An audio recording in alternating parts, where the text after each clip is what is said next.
जैसे ही हमारा next tax year आता है, उसमें फाइनेंस एक्ट के थ्रू कुछ चेंजिंग्स की जाती हैं।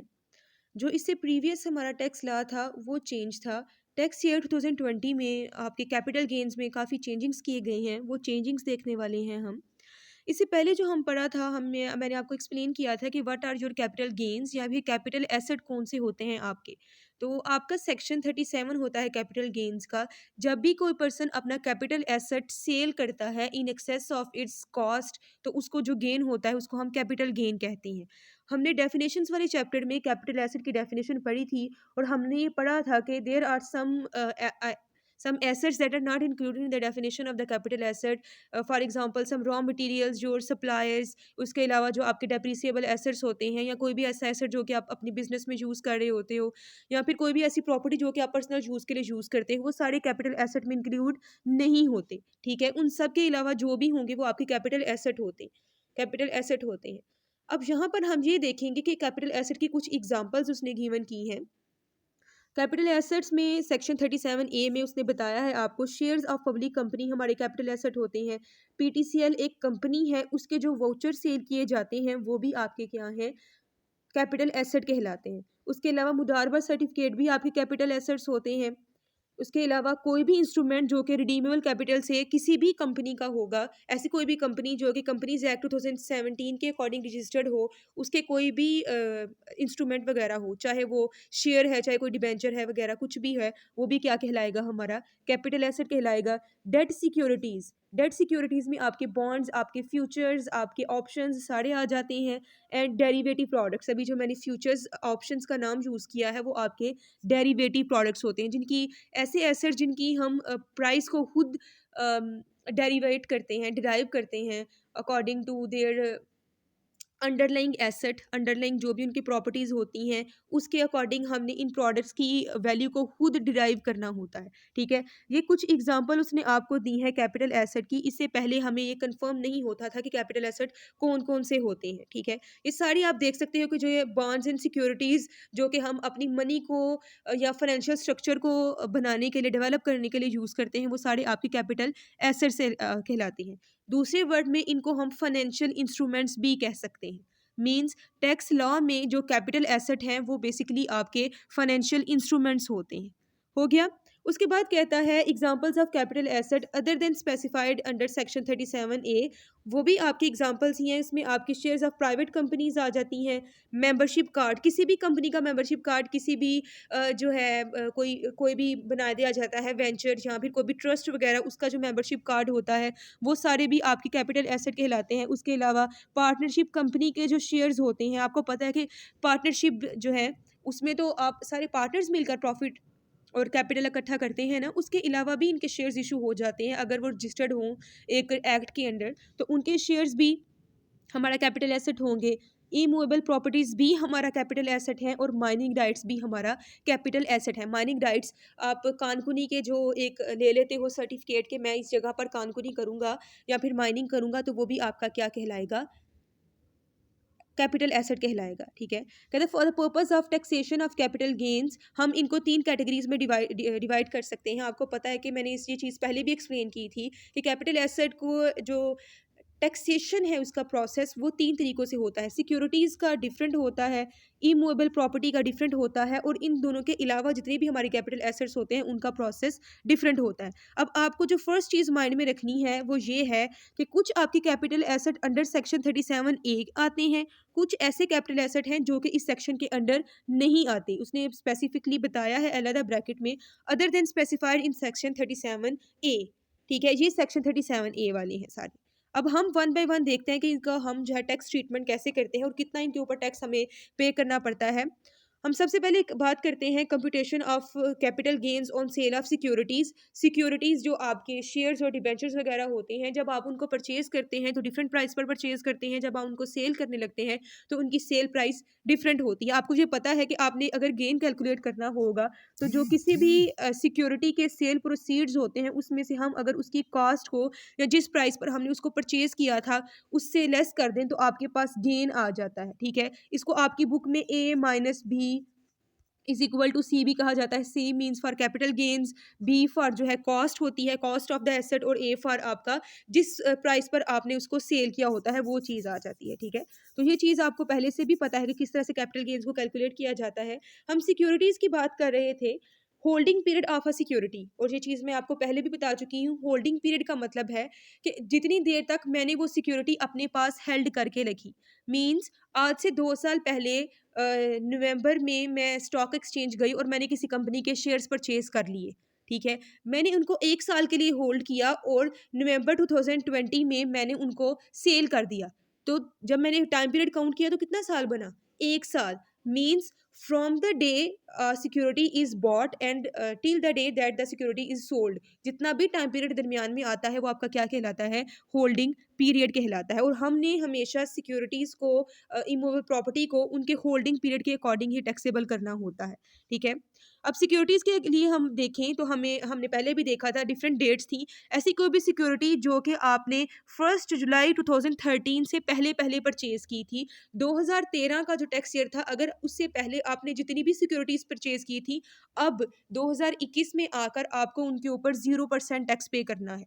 मतलब कोई भी टैक्स पे करने की ज़रूरत नहीं है। अब आप उनको आज सेल करें चाहे 2 साल बाद सेल करें, आपको उनके ऊपर टैक्स पे नहीं करना पड़ेगा। ठीक है, अगर हम देखें तो ये होल्डिंग पीरियड अभी तक सेल नहीं ना की। ऐसी कोई भी सिक्योरिटी जो कि आपने 1 जुलाई 2013 से पहले परचेज की थी, अब आपको कितने साल हो गए? 7 to 8 ईयर्स हो चुके हैं। अब उसके ऊपर 0% आपको टैक्स पे करना पड़ेगा। उसके बाद आ जाती है ऐसी कोई भी सिक्योरिटी जिसको आपने 1 जुलाई 2013 से लेकर 30 जून 2016 के दरमियान में परचेज किया होगा। मतलब जो आपका 2013 से लेकर 2016 वाला जो आपका टैक्स ईयर था, ठीक है, ये आपके बन जाते हैं 3 साल। उनके ऊपर जो है किस तरह से टैक्स पे किया जाएगा। ऐसी की भी कोई भी सिक्योरिटी जिसको आप 12 मंथ्स तक के लिए अपने पास होल्ड करके रखते हो, उसके ऊपर 15%। अगर किसी सिक्योरिटी को 12 मंथ से ज़्यादा, मतलब 1 साल से ज़्यादा और 2 साल से कम के लिए होल्ड करके रखोगे तो 12.5%। अगर आप उस सिक्योरिटी को 2 साल से ज़्यादा के लिए रखोगे अपने पास, मतलब 2 साल से बाद 3 हो, 4 हो, 5 हो, कोई भी हो, और वो सिक्योरिटी आपने 1 जुलाई 2013 से लेकर 2016 के दरमियान में किसी भी साल में परचेज़ की है, तो उसके ऊपर आपको 7.5% टैक्स पे करना पड़ेगा। ठीक है? उसके बाद वो वाली सिक्योरिटीज़ आ जाती हैं जो कि आपने एक्वायर की थी आफ्टर 1 जुलाई 2016। ठीक है? उ उसमें चाहे कोई भी केस हो, चाहे वो 2 साल के लिए होल्ड की हों, 1 साल के लिए होल्ड की हों, चाहे मोर देन 24 मंथ्स यानी कि 2 साल से ज़्यादा के लिए आपने होल्ड की हों, आपने उनके ऊपर टैक्स पे करना है 15% से, ठीक है? और उसके अलावा फ्यूचर कमोडिटी कॉन्ट्रैक्ट्स, ये फ्यूचर कॉन्ट्रैक्ट्स जिनको हम डेरिवेटिव इंस्ट्रूमेंट्स की ज कहते हैं, ये एक स्पेसिफिक इंस्ट्रूमेंट है, एक सिक्योरिटी है, उसके ऊपर आपको 5% के रेट से टैक्स पे करना पड़ता है, ठीक है? उसके अलावा उसने जो है यहाँ पर इस पैराग्राफ में विदहोल्डिंग टैक्सेस की बात की है, ठीक है? गर्ल्स आप बहुत ज़्यादा बच चुके हैं कि आपके न्यूमेरिकल्स नहीं होते, क्योंकि काफ़ी प्रोसेस चेंज हो चुका है, आपको रेट्स याद करने हैं सिर्फ थ्योरेटिकली ही। अब यहाँ पर अगर मैं विदहोल्डिंग टैक्स की बात करूँ, तो चाहे वो म्यूचुअल फंड्स हों, चाहे रीट स्कीम्स हों, चाहे वो कलेक्टिव इन्वेस्टमेंट स्कीम हो, अगर इंडिविजुअल्स और एओपीज़ की बात की जाए, यहाँ पर मैं आपके सामने बता देती हूँ, इंडिविजुअल्स एंड एओपीज़ जो हैं, वो विदहोल्डिंग टैक्स अपनी सिक्योरिटीज़ के ऊपर कितना पे करेंगी? 10%। उसके अलावा जो हमारे पास आ जाती हैं कंपनीज़ के लिए जो विदहोल्डिंग टैक्स है, अगर मैं कंपनीज़ की बात करूँ तो उनको भी कितना परसेंट पे करना पड़ता है विदहोल्डिंग टैक्स? 10%। और जो स्टॉक फंड्स हैं उनके ऊपर 25%। ठीक है? उसके अलावा जो है अगर कोई डिविडेंड वगैरह रिसीव कर रही है और डिविडेंड जो है उनको कैपिटल गेन से लेस रिसीव हो रहा है, उस केस में उनको कितना पे करना पड़ेगा? 12.5%। ये विदहोल्डिंग टैक्स के बारे में बताया है। इंडिविजुअल्स के लिए हर केस में 10% है, लेकिन कंपनीज़ के लिए है कि अगर वो विदहोल्ड करके रखती हैं अपने स्टॉक फंड्स को, तो उसके लिए वो 25%। अगर वो विदहोल्ड नहीं करती, उनको जो भी गेन रिसीव हो रहा है वो उनके डिविडेंड से कम है, देन उनको 12.5% के अकॉर्डिंग जो है वो क्या पे करना पड़ता है? टैक्स पे करना पड़ता है। ये सारा ट्रीटमेंट था हमारा सिक्योरिटीज़ के लिए। नेक्स्ट हम आ जाते हैं tax treatment for capital loss. आपको पता है कि कैपिटल लॉसेस को हम कैपिटल गेन्स में से लेस करते हैं। ठीक है, अगर किसी साल किसी भी पर्सन को कैपिटल गेन भी हो रहा हो और किसी दूसरी सिक्योरिटी से उसको कैपिटल लॉस हो जाता है, तो कैपिटल गेन्स में से कैपिटल लॉसेस को डिडक्ट किया जा सकता है। जो रिमेनिंग अमाउंट बचेगी हम फिर उसको टैक्सेबल करेंगे। लेकिन आपको हमेशा याद रखना चाहिए कि टैक्स लॉसेस जो आपके कैपिटल लॉसेस होते हैं उनको कैरी फॉरवर्ड नहीं किया जाता। गर्ल्स लॉसेस जो होते हैं ना उनके दो ट्रीटमेंट्स होते हैं। एक तो जिस साल वो होते हैं अराइज उनको सेट ऑफ करना, ठीक है। जैसे कि आज 2000 अगर 2020 में हूँ और 2020 में मुझे एक सिक्योरिटी से प्रॉफिट हो जाता है, दूसरी सिक्योरिटी से लॉस हो जाता है, तो मैं एक सिक्योरिटी के प्रॉफिट में से जब दूसरी सिक्योरिटी के लॉस को लेस करूंगी तो इसको क्या कहेंगे, set of of the capital loss. मैंने उसी साल अगर उसको सेट ऑफ कर दिया तो उसको हम सेट ऑफ लॉसेस कहेंगे। दूसरा होता है कैरी फॉरवर्ड करना। कैरी फॉरवर्ड करने का मतलब होता है कि अगर किसी साल मुझे लॉस हुआ और वो लॉस इतना ज़्यादा था कि मैंने उस साल के प्रॉफिट में से डिडक्ट किया, देन भी वो डिडक्ट नहीं हुआ, तो हम क्या करते हैं, कुछ लॉसेस को अगले सालों में जाकर भी राइट ऑफ कर सकते हैं। लेकिन कैपिटल गेन्स के losses can not be carry forwarded, हम उनको अगले सालों में मूव नहीं कर सकते। मतलब अगर आपको एक साल लॉस हुआ है कैपिटल लॉस, तो आप उस साल तो उसको सेट ऑफ कर सकते हो, लेकिन उसको नेक्स्ट ईयर में राइट ऑफ करने के लिए कैरी फॉरवर्ड नहीं कर सकते, ठीक है। दूसरा उसने जो एक्सप्लेन किया है कि हम कैपिटल गेन्स ऐसे कौन कौन से होते हैं जिनके ऊपर हमारी गवर्नमेंट हमें एग्जाम्पशन प्रोवाइड करती है, मतलब हमें रिलीफ दे रही है कि आप इन वाले गेन्स के ऊपर कोई भी टैक्स पे नहीं करोगे। ये चीज़ मैंने आपको पहले भी एक्सप्लेन की थी कि अगर कोई भी इनकम आपकी एग्जाम्प्ट की जाती है तो इट मीन्स कि कोई ना कोई डेवलपमेंट पर्पजेज हैं उस चीज़ में इन्वॉल्व। वो कौन कौन से हैं जो कि एग्जाम्प्टेड हैं?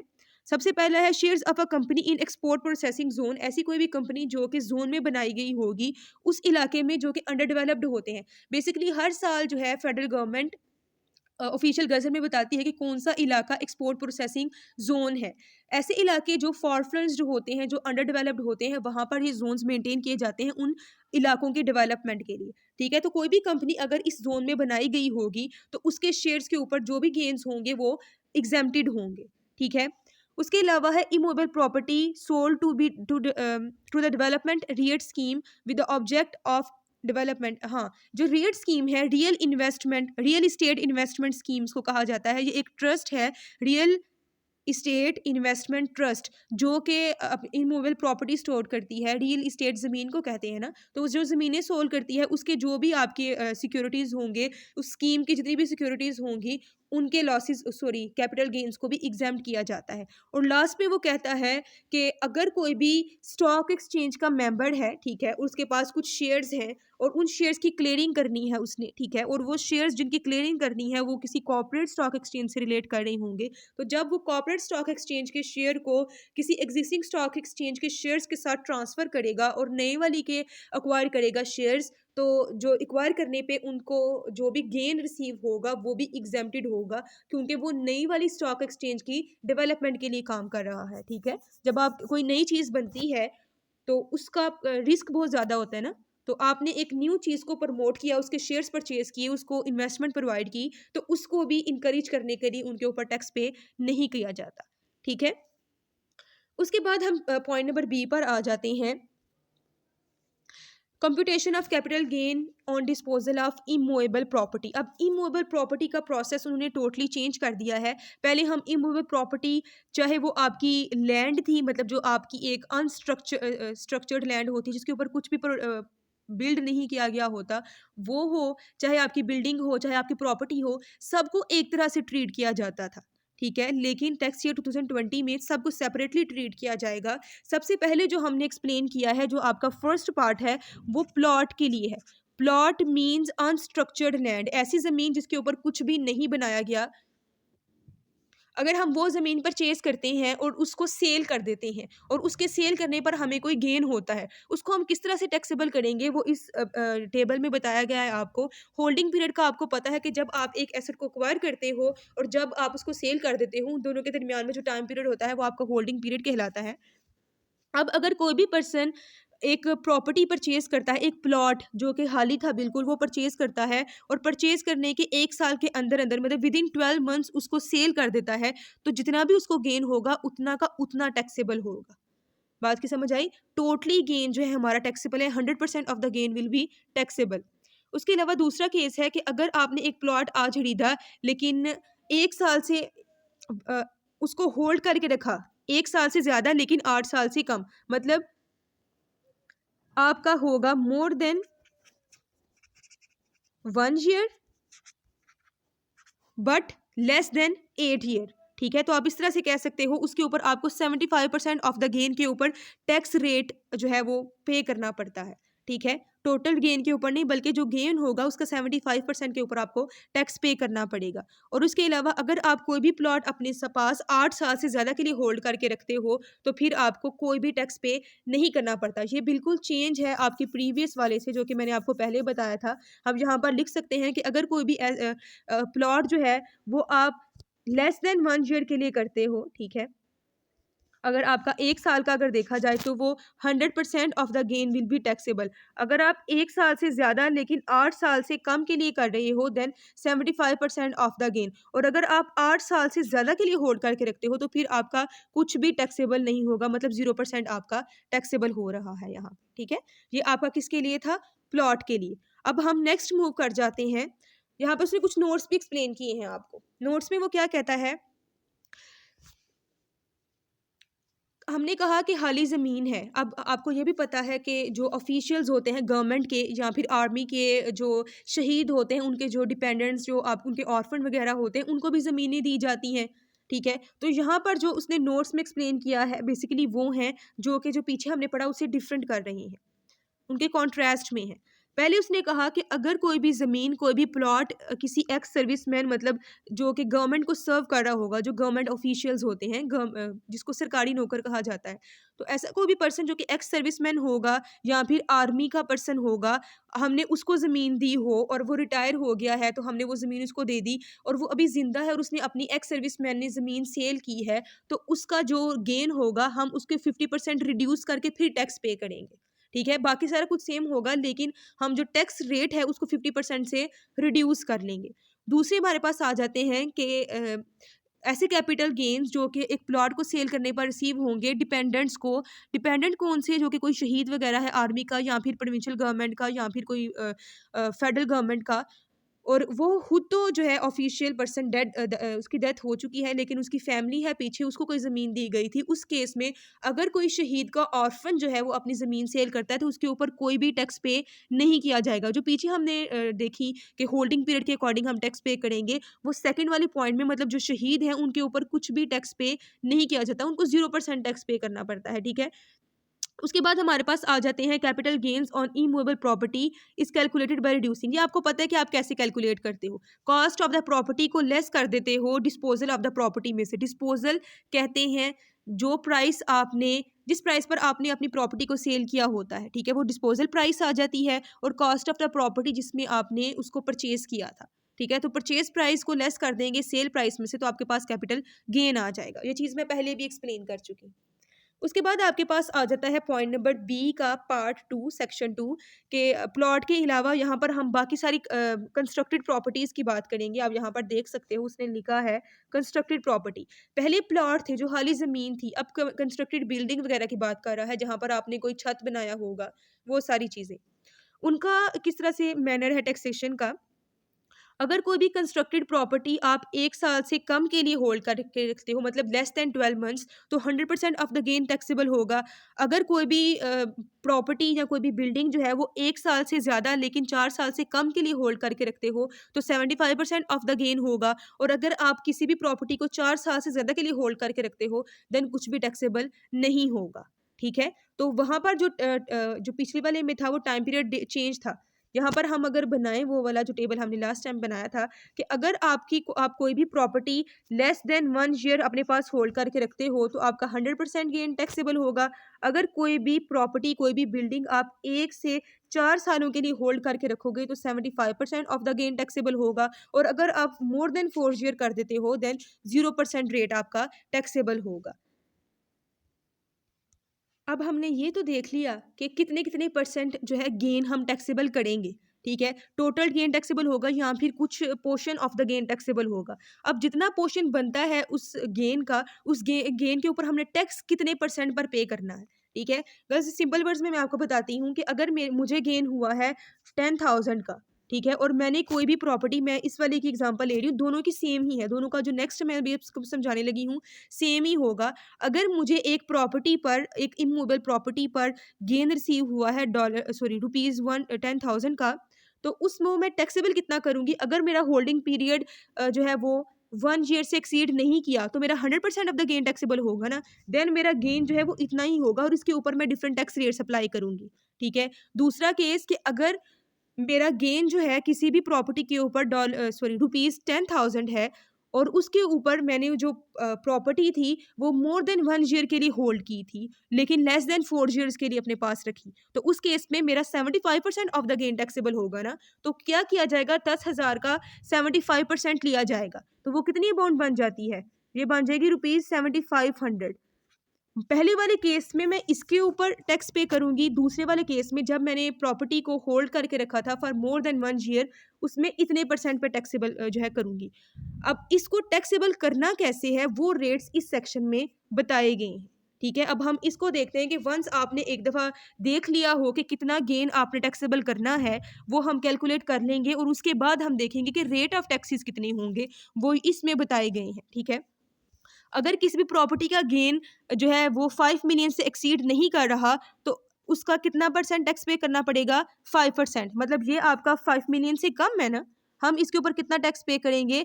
5% टैक्स पे करेंगे। अगर कोई भी गेन हमारा 5 मिलियन से एक्सीड करता है लेकिन 10 मिलियन से कम है, तो उस केस में 10% टैक्स पे करना पड़ेगा, ठीक है। तो ये उसने स्लैब्स आपको बता दिए हैं, ठीक है।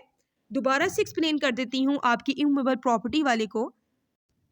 इमूवेबल प्रॉपर्टी वाले में आपने करना क्या होता है, सबसे पहले आपने ये देखना होता है कि क्या वो प्लॉट है या फिर आपकी कोई बिल्डिंग है, ठीक है। अगर तो प्लॉट है तो उसका गेन जो है कितने परसेंट टैक्सेबल होगा, वो डिफरेंट है, और अगर प्रॉपर्टी है तो उसका गेन कितने परसेंट टैक्सेबल होगा, वो डिफरेंट है, ठीक है। सबसे पहले हम ये देखेंगे कि कितना गेन हमने टैक्सेबल करना है, ठीक है। वो 100% टैक्सेबल होगा या फिर 75% टैक्सेबल होगा या फिर गेन का 0% टैक्सेबल होगा, ठीक है। जितना भी पोर्शन आपके गेन का बनेगा, सबसे पहला काम प्रॉपर्टीज के लिए आपने क्या करना है, गेन को कैलकुलेट करना है। अगर आपके पास गेन आ जाता है, फिर हमने उसके ऊपर टैक्स रेट्स किस तरह से अप्लाई करने हैं, इन स्लैब रेट्स के अकॉर्डिंग, ठीक है। नेक्स्ट हमारे पास जो तीसरा है वो यही था कि rates of capital gains other than immovable property and securities. आपको पता है कि अगर किसी भी सिक्योरिटी को आप ऐसी सिक्योरिटी जो कि इमूवेबल प्रॉपर्टी और सिक्योरिटीज़ के अलावा हो, अगर 1 साल तक के लिए अपने पास रखते हैं या फिर लेस दैन 12 मंथ्स अपने पास रखते हैं, तो आपकी जितनी होती है वो टोटली टैक्सेबल। 100% टैक्सेबल करने का मतलब ही क्या है, टोटली टैक्सेबल, ठीक है। और दूसरा केस होता है कि अगर आप किसी भी प्रॉपर्टी को या इन दोनों के अलावा जो चीज़ें आती हैं वो 12 मंथ से ज़्यादा के लिए अपने पास रखते हो, तो उस केस में 75% आपका टैक्सेबल होता है और जो रिमेनिंग 25 होता है वो क्या होता है, एग्जैम्प्ट। ये ट्रीटमेंट सेम है जो कि पिछले कई सालों से चलता आ रहा है। जो चेंज आया है ज़्यादा वो इमूवेबल प्रॉपर्टी में आया है। पहले हम गेन को कैलकुलेट नहीं करते थे, पहले हम सिंपली जो है वो होल्डिंग पीरियड देखते हुए उसको टैक्सेबल कर देते थे। रेट्स आपके पहले स्लैब्स में नहीं होते थे, डिफरेंट प्रॉपर्टीज़ का बताया जाता था कि होल्डिंग पीरियड के अकॉर्डिंग आपने टैक्स पे करना होता था। लेकिन अब यहाँ पर डिफरेंस आ गया है कि पहले आप गेन कैलकुलेट करते हो, गेन को उसके स्लैब्स के अकॉर्डिंग फिर टैक्सेबल किया जाता है, ठीक है। उसके अलावा ये जो आपकी डिडक्शंस थी कैपिटल लॉसेस की वो सेम है, डिस्पोजल ऑफ कैपिटल वो सारा कुछ सेम है, ठीक है। तो बाकी एक्सप्लेन करने की ज़रूरत नहीं है।